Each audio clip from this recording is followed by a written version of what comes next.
The boy didn't scream, though the wind had teeth and his boots were soaked through. He clutched the hand of his younger sister, her face buried against the damp wool of his coat, and dragged her forward. Behind them, the youngest, just 5, stumbled, crying through chattering teeth. The snow kept falling, harder than before, and the world behind them was gone, just white, endless, hungry white. They had wandered too far. That morning, when the sky was only soft grey and not yet a trap, they'd gone with their father into the woods near the ridge. He'd left them under a pine while he tracked a deer. "Don't move from here," he'd said, looking more nervous than usual, eyes flicking toward the north where the clouds boiled. But they had a squirrel, then a rabbit, and then the wind came howling from the south. Hours passed. He never came back, and now the world was gone. They were 3 children, half-starved, miles from the ranch and deep in the timber where even grown men froze to death with rifles in their hands. That's when the oldest boy, Micah, saw it, half hidden under a drooping bough, crouched like a forgotten ghost. It wasn't a cabin, it wasn't a shed, it was just a lopsided lean-to with smoke-stained boards and moss clinging to one side. One wall looked like it had been kicked in by a bear, but to them it looked like the last dry place on earth. He pulled his sisters forward. The hunting blind didn't look like much, but it wasn't new. You could tell by how the nails rusted down into the wood, how the pine had grayed with age and the snow pooled in depressions on the roof. It had been forgotten for years, maybe decades. A deer skull nailed to one side, split and empty, an old tin cup hanging on a nail by the entrance. It stank like pipe smoke and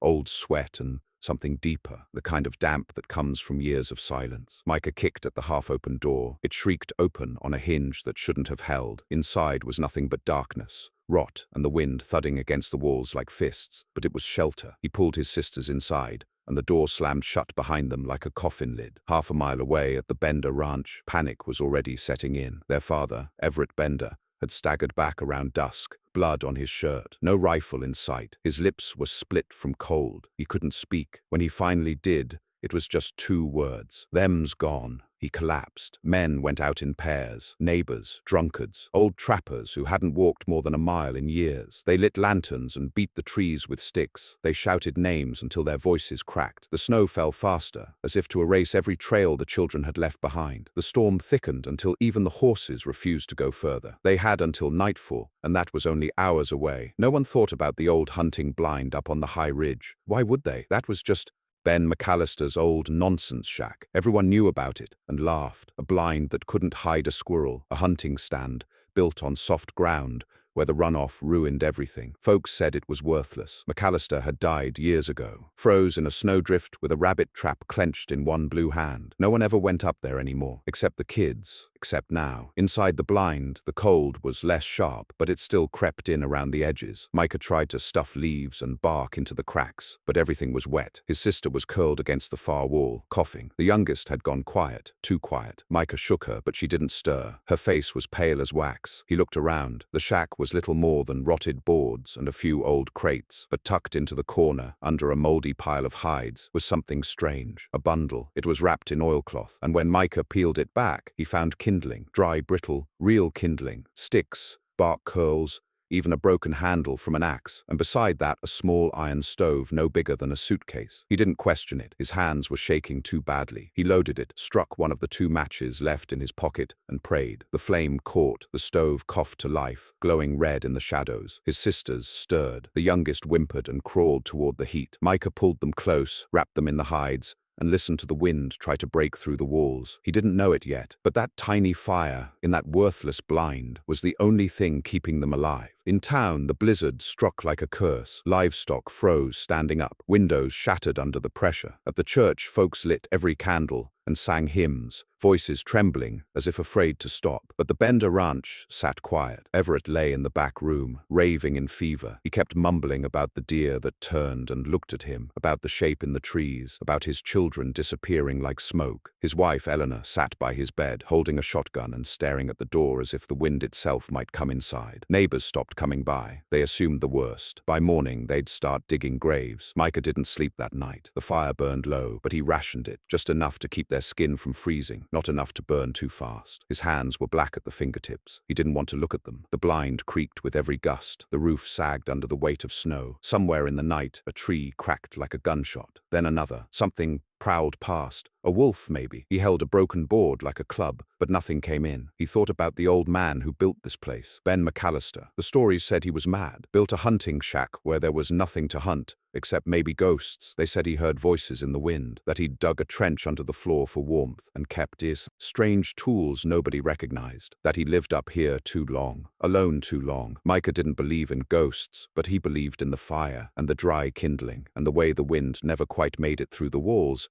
even when it screamed. In the morning he cracked the door. The world was white, dead white, and something was watching. Not a beast, a man, but not just any man. A figure half hidden in the trees, wrapped in a tattered coat, beard frozen stiff, staring straight at the blind, like he'd known they were there all along. When Micah blinked, he was gone. He slammed the door shut again. His sisters were still asleep. He didn't tell them. Miles away, one of the search parties had turned back. The others had gone missing. The storm swallowed everything. They said the ridge was cursed. The wind there was louder, sharper. One man said he saw a light, a flickering red glow, but he didn't follow it. Only one man did, a retired army scout named Ridge Weller, 63, blind in one eye, walked with a limp. Everyone said he was too old for this kind of thing. He went anyway. He knew about the old blind, because he'd helped build it once, long ago, before McAllister lost his mind. And he knew something no one else did. It wasn't just a shack, it was a last resort. Built for a reason no one ever understood. Built in a place no one dared live. But that blind, that worthless old shack, had secrets. Ridge Weller strapped on his snowshoes and headed into the storm. The second morning didn't feel like morning at all, just a thinning of the dark, like the night had eased slightly, but refused to leave. Micah woke to silence. Not calm silence, but the kind that pressed in like a weight, the kind that made you feel the whole world had stopped turning. The fire was nothing but a ghost red eye in the iron stove. One log left. He hadn't slept more than an hour all night, and his hands were worse. 2 fingers on his left hand were stiff and bluish. He flexed them anyway. His sisters were curled together like kittens under the hides. He counted their breaths, still alive. Micah rose slowly and peeked out the cracked slat of the blind's wall. All he could see was white. Snow drifted up past the low window, nearly halfway to the roof now. It was rising faster than he'd thought, trapping them in. If the roof gave way, he stepped carefully to the door and pressed his ear against it. Nothing. No wind, no branches, no life. He unlatched the door and pushed it open half an inch. It didn't budge. More pressure. Still nothing. He shoved with his shoulder, grunting, and finally it groaned open an inch, just enough to let the grey, dead light spill inside. Snow had risen waist-high against the entrance. It was a wall now. He shut the door again. They weren't leaving. Not today. Maybe not for days. Micah went to the stove, broke the final log into smaller chunks,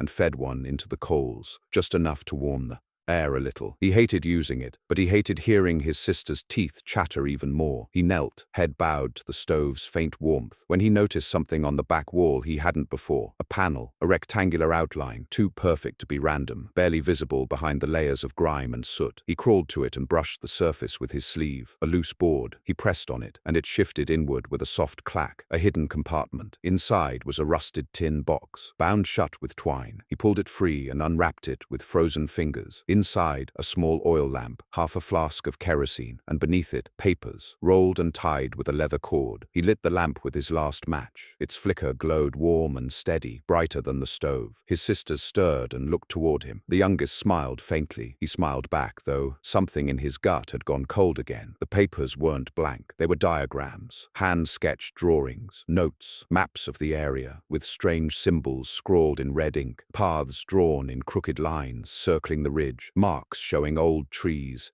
caves, something about air currents. One note repeated over and over, sometimes in shaky hand, sometimes bold. The blind breathes. Micah didn't know what it meant, but as he read the line aloud, the blind creaked, and somewhere beneath them, something shifted. Ridge Weller reached the halfway point by mid-morning. He wasn't sure how he was still alive. The snow soaked through his second coat. His beard was crusted stiff, but he knew how to listen to the land, even when it howled, and he knew the ridge like an old scar. The trick was not to fight it. Let the wind lead you sometimes. Look for what shouldn't be there. Sounds that shouldn't echo. Birds where no nests should be. Trees that lean the wrong way. That's how he found it. The second sign, half buried in a snowdrift, an old bone, human-sized, fresh. He didn't stop to study it. He kept climbing. He was the only one left looking now. The blind's floor creaked again, louder this time, like something inside the wood itself was groaning. Micah looked around, afraid to wake the girls, but his hand went instinctively to the broken board he'd used as a club. He stood, careful not to stir the hides, and pressed his foot down hard near the center of the blind. Another creak, and beneath it, a hollow thump. Micah dropped to his knees and knocked. Hollow. He scraped away the dirt and brittle bark that covered the center slats. It wasn't just rotten floorboards.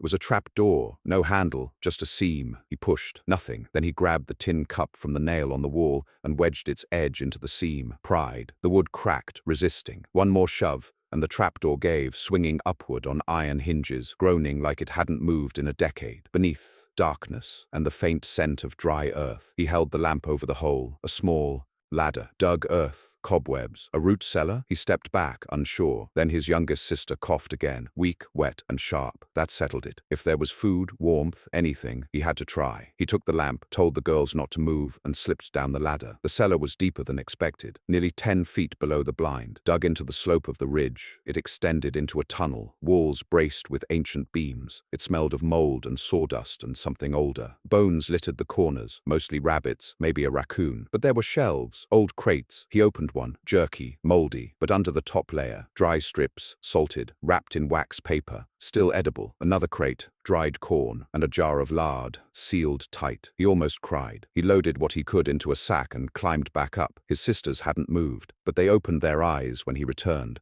and when he placed food in their hands, they stared like it was a miracle. It was. He fed them in silence. Then as they fell asleep, he whispered, "Thank you, Mr. McAllister." That night, the wind changed. It stopped trying to break in. Instead, it moaned, low, long, like something circling. Micah didn't sleep. At some point near dawn, he looked up from the lamp and saw it. The door was cracked open, just a few inches. Snow swirled outside, and in the doorway stood a figure, tall, thin, wrapped in rags, one hand pressed against the doorframe, the other gone, a stump. The eyes caught the lamplight, hollow, dark. Micah rose, heart pounding. The figure didn't move, it just stared. Then slowly, without sound, it turned and vanished into the snow. Micah slammed the door shut and shoved a crate against it. He didn't know if it had been real. He didn't tell the girls, but he sat by the stove all night, board in hand, listening, waiting. The blind held, barely. Ridge Weller reached the blind just before nightfall. He saw the smoke first, thin, barely a wisp, like someone trying to hide it. Smart, he thought. Smart kid. He approached slow, didn't want to spook whoever was inside, not just because of the children, because of what else might be watching. The snow was waist deep. He pushed through it with a groan, knuckles aching. He knocked once, no answer. He called out, "Micah?" A pause, then footsteps, shuffling. The door creaked open. A pale, hollow-eyed boy stood inside, holding a broken plank like a weapon. Ridgeweller smiled. "You look like hell." Micah didn't smile back. "Who are you?" "Friend," Ridge said. "Came looking?" Micah stared a moment longer, then opened the door wider. The warmth spilled out like a gift. Weller stepped inside and saw the girls, asleep in the corner. He nodded. "You did good." Micah just nodded back, then collapsed into his arms. They didn't leave that night. The storm was still thick, and the kids were too weak to walk. Weller fed them slowly, rationing what Micah had found. He asked about the trapdoor, about the supplies, about the drawings. Micah showed him the papers. Weller studied them a long time. Then he said something Micah didn't understand. "I told him it wouldn't work, said it was madness, but damn if he didn't prove me wrong." "Who?" "McAllister, the old man. He knew this would happen someday, said the ridge was changing, that storms were coming harder, said if no one else would listen, he'd build something that could, a blind that hid from the weather, not the animals." Micah stared. "He built all this?" "Alone," Weller said. "Lived here till it took him. No one believed it was worth anything, but it was. It is." He looked around the blind. "This place breathes," he whispered. Micah nodded. He felt it too, the way the wind curved around it, the way the heat held longer, the way it knew.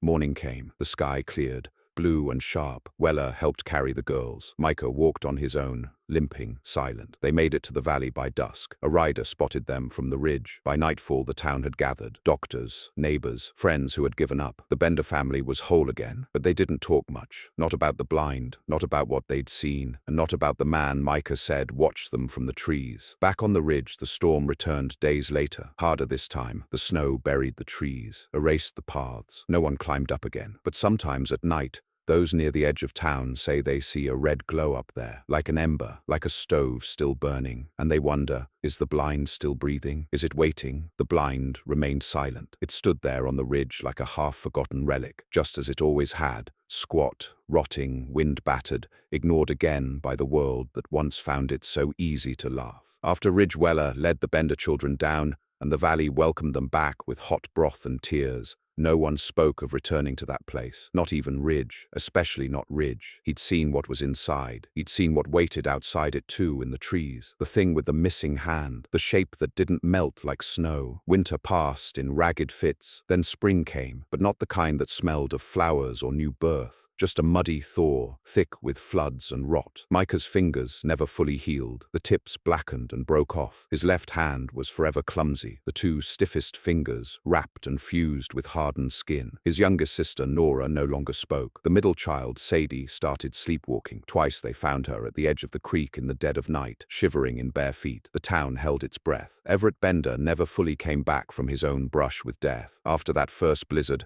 he stopped riding out, sold his rifle, took to building fences instead, watching the sky like it might split open. Once a loudmouthed rancher, Everett became a quiet man. Folks said the storm took something from him. Others whispered that it gave him something instead, but no one went near the ridge, except Ridge Weller. One night in late spring, he saddled his mule and rode out without a word, left no note, no explanation, only his bedroll gone, and his old army knife missing from its nail by the stove. A week passed. Then, too, no one saw him again, and that would have been the end of it. Just another old man lost to memory, if not for the boy. It was a little past harvest when Micah first dreamed of the blind again. He was older now, barely 12, but he carried the weight of a man. He helped run the ranch. Everett trusted him more than anyone. The neighbors called him quiet, strong, respectful. But inside, Micah was brittle. The cold still lived in his chest like a buried nail. The dream started the same way each time. Snow, silence, the girls asleep in the corner, the glow of the iron stove. But then something shifted. The blind grew larger inside. The walls stretched like a throat opening. The wind no longer beat against the outside. It whispered from within. And then he saw it. Not the figure this time, not the one-armed thing, something else. He was standing over the trapdoor, and beneath him, voices, many voices, echoed up. Not angry, not harsh, calling like someone forgotten, like a father calling home children lost too long. He'd wake up soaked in sweat, hands clenched into fists. Once he found himself standing barefoot by the barn, facing the tree line. He didn't remember walking there. Micah kept it all to himself until the day the twins went missing. They were Sadie's friends, the Cormack twins, Ella and June, 7 years old, red-haired, loud, never still. Their mother swore she'd only turned her back for a minute, 1 minute, and the girls were gone. Their tracks led toward the trees behind the pasture, straight toward the ridge. Panic gripped the valley again. No one said it aloud, but they all felt it, the past returning. This time Micah didn't wait. He packed his own bag, took a lantern, and left before the men organized a party. He knew where they were going. He knew what was calling. And he knew what waited at the top. The ridge hadn't changed much. A year's worth of sun hadn't softened it. The trees still leaned like grave markers. The air still tasted like iron. Micah climbed fast, unafraid. Not because he wasn't scared, because he knew if he stopped to think,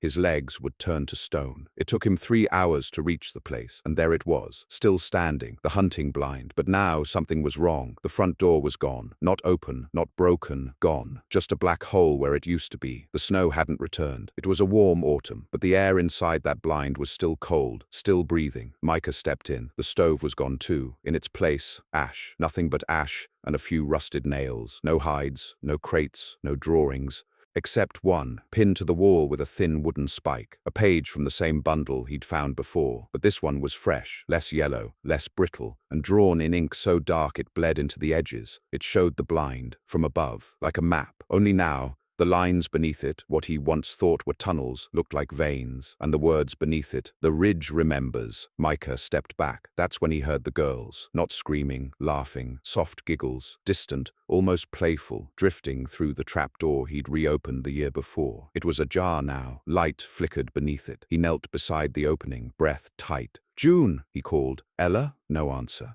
Just the laugh again. He took a breath and descended. The tunnel was different, deeper now, broader. The air no longer smelled like dirt. It smelled like stone, and something else, burnt copper, a touch of rot. He held up his lantern. The beams that once braced the tunnel were gone. Now the walls shimmered with roots, veins, running through the packed earth like a circulatory system. He walked for what felt like hours, always downward, then light, ahead, a chamber, round, natural, and in the center, the twins, sitting beside a small fire, perfectly calm. Micah rushed forward, crying out, but they didn't run. They just looked up and smiled. "Micah," one said, "you came." The other nodded. He told us you would. Micah froze. Who told you? They pointed behind him. He turned. A man stood at the edge of the light, beard frozen stiff, coat torn, one eye milky white, Ridge Weller, but older, bent, smiling. You made it, he said, just like I knew you would. Micah stepped back. You've been here? All along, Ridge said, watching, listening. The blind told me what it needed, what was coming. Micah shook his head. What are you talking about? You don't feel it yet? The change? The cold coming again? Harder this time. Last winter was just the beginning. But this place, it's older than the storm. It remembers things, holds them. He stepped forward. I stayed behind because someone had to, and now it wants you too. Micah's breath caught. No, you already belong, Ridge said softly. You felt it that night. You knew it then, and you know it now. The roots pulsed along the walls. The fire dimmed. The twins watched silently. You want to protect them? Ridge whispered. This is how. The blind gives warmth, shelter, but it takes memory. It takes a little piece of you each time. He smiled. And you already gave yours. Micah turned and grabbed the twins by their arms. Get up, he said. We're leaving. They won't follow, Ridge said. Not unless they want to. Micah didn't wait. He hauled them to their feet. The girls resisted at first, but followed. The tunnel shook. The roots hissed, but they climbed, step by agonizing step. And just before he reached the ladder again, Micah looked back. The chamber was gone, just black, as if it had never existed. The townsfolk found them hours later, cold, exhausted, but alive. Micah carried both girls in his arms. He never explained what he saw, never spoke Ridge's name again. The twins remembered nothing. They said they'd been walking, and then warmth, nothing more. Everett embraced his son in front of the entire town. No one laughed at the blind after that. No one mocked the place that had saved children twice, but no one went near it either. They let the woods reclaim it. They let the ridge forget, except Micah. He knew it never would. The third winter came harder than the last two combined. Long before the first snowfall, the wind had already begun snarling across the ridgelines, whipping through the passes like a warning. Folks in the valley tried to pretend it was just weather, just another season, just another year. But deep down, they remembered. They remembered the Bender children, the Cormac twins, the boy who went up the ridge and came back pale and silent. And they remembered the blind. Everyone remembered the blind. The stories changed over time. First, it was just a lucky shack, a fluke of wind and trees, a hunter's old trick that happened to work when it needed to. But then someone said Ridge Weller had built it using some forgotten method from the old world. Timbers laid in hex patterns, earth dug to exact depths. Someone else claimed Ben McAllister didn't build it to hunt at all, but to hide from something in the woods that only came during the worst storms. Still others whispered that the blind had been there long before either man, that McAllister just found it, cleaned it up, and called it his. But Micah said nothing. He carried the truth like a wound that didn't bleed. He had walked through the inside of that place, past its surface, into its gut, into the stone root of something that remembered more winters than any man could count. And now, as he sat on the edge of town, sharpening his father's old axe in the dry, brittle light of early December, he felt it stirring again. He hadn't told anyone about the dreams, not even his sisters, not even Everett, but they had returned, every night, more vivid, more real. A shape, always just out of sight, standing beside the old blind, a fire in the trapdoor, a voice whispering his name, not like a call, but like a memory being reinserted into his mind. Micah, Micah, Micah. It always ended with him waking cold, even under wool blankets, the scent of smoke in his nose, though the hearth hadn't burned all night. Something was coming again. He didn't know when, but it would be worse. He could feel it. It struck late in the season, late January, when folks had almost started to believe the ridge would stay quiet forever. The first sign was the river. It froze, not gradually, but all at once.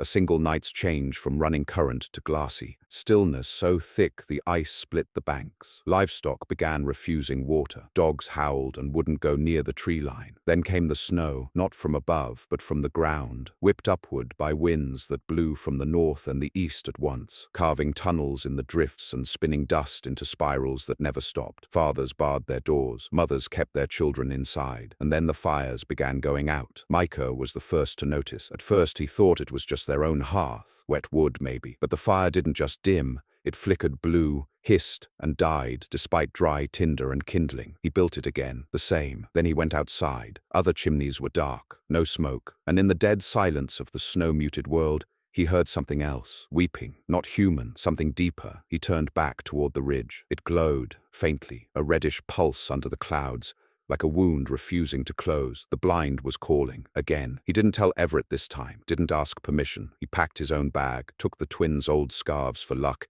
and slipped out before dawn. The air bit harder than it had in years, and the sky had turned the color of bruises. The snow had drifted higher than the fence posts. No tracks, no life. But he didn't need a trail. The blind was already in his head. It tugged. It pulled. By midday, he was halfway up the ridge when he heard the scream. A woman's voice cracking through the storm from deeper in the trees. He turned sharply, heart lurching, and stumbled toward it. He found the boy first, half buried, face white, barely breathing, maybe 5 years old, not from town, stranger's child. Then, the mother, collapsed nearby, fingers broken from clawing through snow, eyes wide with something between terror and pleading. Micah pulled them out, tied the boy to his back, carried the mother across his shoulders. He didn't hesitate. He didn't try for town. He went to the blind. It had changed, not visibly. Still the same rotting walls, the same sagging roof, the same crooked doorframe. But it was warmer inside. The moment he stepped in, the wind vanished. The cold peeled away. The trapdoor was open. He laid the boy and mother near the old stove, struck flint, and prayed it would light. It did, more than it should have. The stove roared to life. No fuel inside, no kindling. Just heat, as if it remembered what it was built to do. Micah stared, then climbed down into the dark. The tunnel had grown again, not longer, deeper, more layered. He didn't walk so much as descend, down ramps of stone and clay,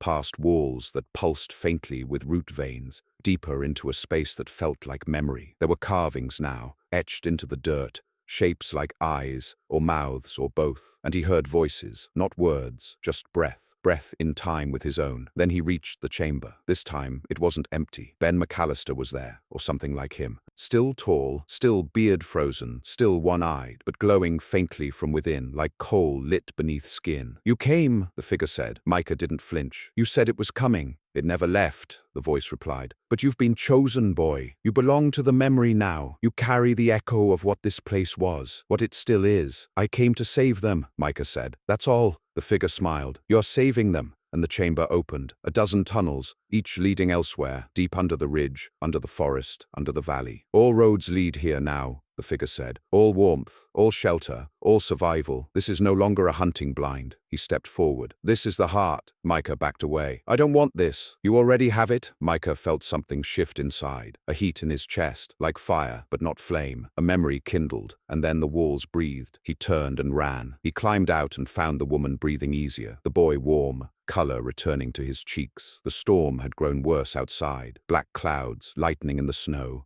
wind that ripped roofs from barns down in the valley. But inside the blind, it was calm, still. Micah shut the trapdoor and piled crates atop it, not to seal it, to protect the thing inside, not from them, from itself. By the time he led the woman and child back into town, 4 other children had vanished. 3 were found near the old logging trail, half frozen, huddled together under a collapsed cart. The last was never found. But a week later, when the thaw began, the Bender Ranch's dogs brought back a scarf, one of the Cormack twins' old ones. It had been tied around a tree on the far side of the ridge, and pinned to it with a thin wooden spike was a single line: "The blind remembers." Micah never returned to the ridge again. But in town, the story changed. No longer laughed at, no longer mocked. Fathers built new blinds in the woods, copying the shape of the one on the ridge. Not for hunting, for shelter, for hope. They buried root cellars deeper. They laid their beams at angles that matched the maps Micah had once found. No one said aloud what they believed, but each man who did it left a gift beneath the floorboards. A match, a piece of jerky, a child's drawing, just in case, just in memory. Years later, when Micah was grown and had children of his own, another blizzard came, worse than all before, and when it did, he didn't go to the blind. He sent others, with children in their arms, with strangers who'd wandered in from across the mountains, and each one returned, alive, because the blind, Ben McAllister's madness, Ridge Weller's secret, Micah's burden, had become more than wood and stone. It had become a promise, a pact, a pulse in the land. It had once been mocked, but now it was believed, and somewhere, deep beneath the ridge, the roots still breathed, still watched, still waited, for the next time, and the next, because winters come, storms rise, and when they do, everyone remembers the blind that saved 3 children in the blizzard, and still saves more, even now.